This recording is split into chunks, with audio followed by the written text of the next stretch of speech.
সম্মানীয় দর্শক বন্ধুগণ, বিহারের পর পশ্চিমবঙ্গে এসআইআর শুরু হওয়া শুধুমাত্র সময়ের অপেক্ষা। এর মধ্যেই নির্বাচন কমিশনের তরফ থেকে কঠিন সিদ্ধান্ত নেওয়া হয়েছে।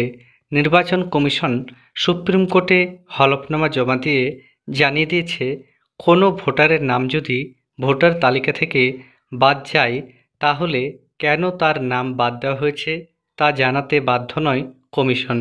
অর্থাৎ কারো নাম বাদ গেলে কমিশন তা জানাবে না। পাশাপাশি ধরুন অনেক ভোটারের নাম যদি বাদ যায়, তাহলে তাদের কোনো তালিকা প্রকাশ করবে না কমিশন।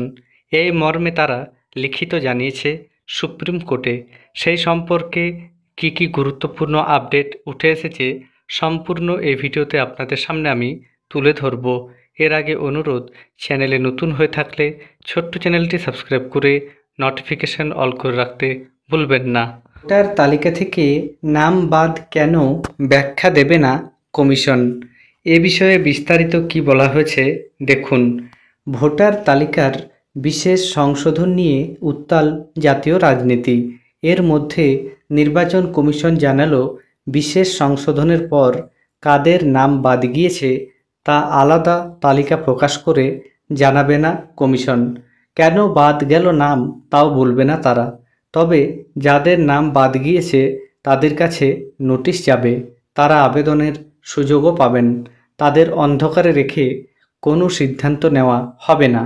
শনিবার সুপ্রিম কোর্টে জমা দেওয়া হলফনামায় কমিশন এই ধরনের নানা তথ্য জানিয়েছে।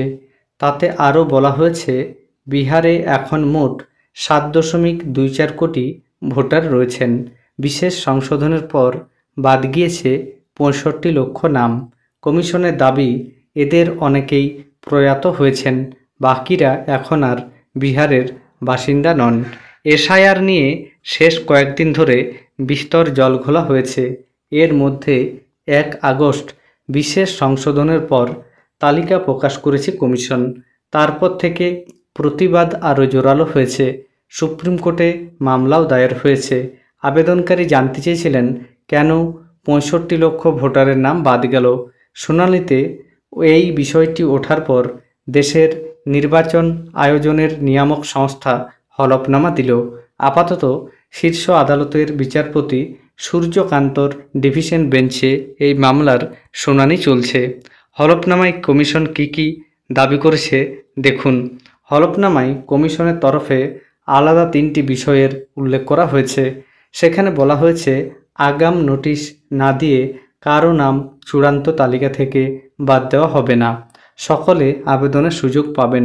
শেষমেশ কমিশন যদি কারো নাম তালিকা থেকে বাদ দেওয়ার সিদ্ধান্ত নেয়, সেটিও কোনো প্রশাসনিক সংস্থার মাধ্যমে ভোটারকে জানানো হবে। সংশ্লিষ্ট ব্যক্তির মধ্যে যাতে এ নিয়ে কোনো সংশয় না থাকে তা নিশ্চিত করবে কমিশন।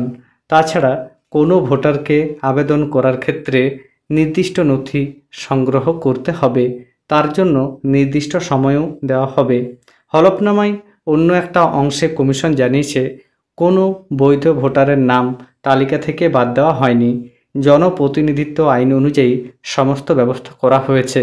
তাহলে বুঝতে পারছেন, নির্বাচন কমিশন সরাসরি সুপ্রিম কোর্টে জানিয়ে দিয়েছে, কারো নাম যদি বাদ যায়, কেন সেই নাম বাদ গিয়েছে সেটা তারা জানাতে বাধ্য নয়।